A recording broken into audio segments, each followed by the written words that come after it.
Hello बच्चों, let's read this question. The question says maximum energy will be released in the following process. हमें बताना है कि किस में maximum energy release होगी, right?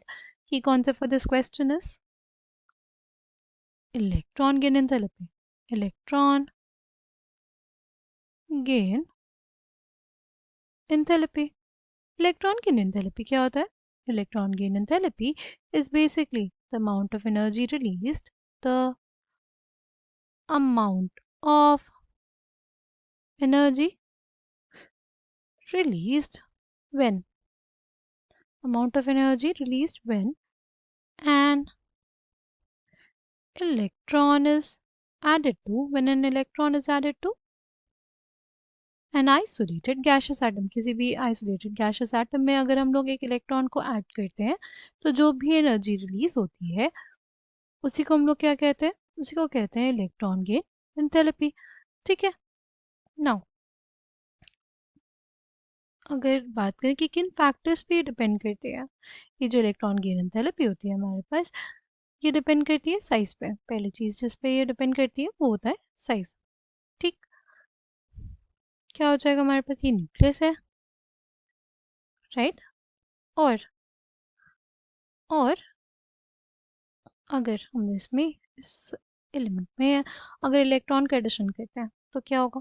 देखो, इसमें जितना ज़्यादा अच्छा इलेक्ट्रोस्टैटिक फोर्स ऑफ अट्रैक्शन रहेगा हमारे इनकमिंग इलेक्ट्रॉन और न्यूक्लियस में, उतना ज़्यादा एनर्जी रिलीज होगा, राइट. अगर बात करते हैं साइज़ की, तो अगर साइज़ छोटा हुआ, अगर हमारे पास साइज़ छोटा हुआ तो क्या होगा? देखो, साइज़ अगर छोटा हुआ तो जो इनकमिंग इलेक्ट्रॉन है उसको जो न्यूक्लियस है वो हमारे और तेज़ी से पुल करेगा अपनी तरफ. इस वजह से हमारे पास साइज छोटा होगा तो ज़्यादा एनर्जी रिलीज होती है. साइज बड़ा होगा तो क्या होगा?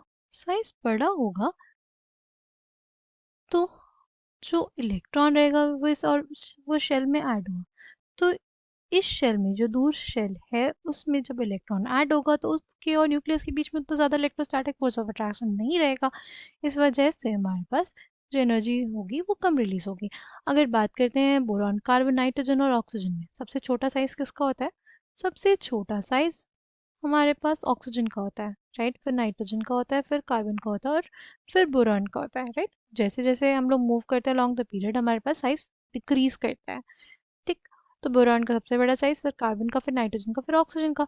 तो जितना आसानी से हम लोग ऑक्सीजन में इलेक्ट्रॉन को ऐड कर सकते हैं और किसी केस में नहीं कर सकते क्योंकि ऑक्सीजन का जो साइज होता है वो सबसे छोटा है, राइट. उसमें अगर हम लोग इलेक्ट्रॉन को ऐड करेंगे तो इस इनकमिंग इलेक्ट्रॉन को ये न्यूक्लियस बहुत तेजी से पुल करेगा और large amount of energy release होगी. ठीक है. Correct answer for this question will be option D. ओ में अगर इलेक्ट्रॉन को ऐड करेंगे तो ओ माइनस बनेगा और उसी में मैक्सिमम एनर्जी रिलीज होगी, right. I hope you understood it well. Thank you and all the best.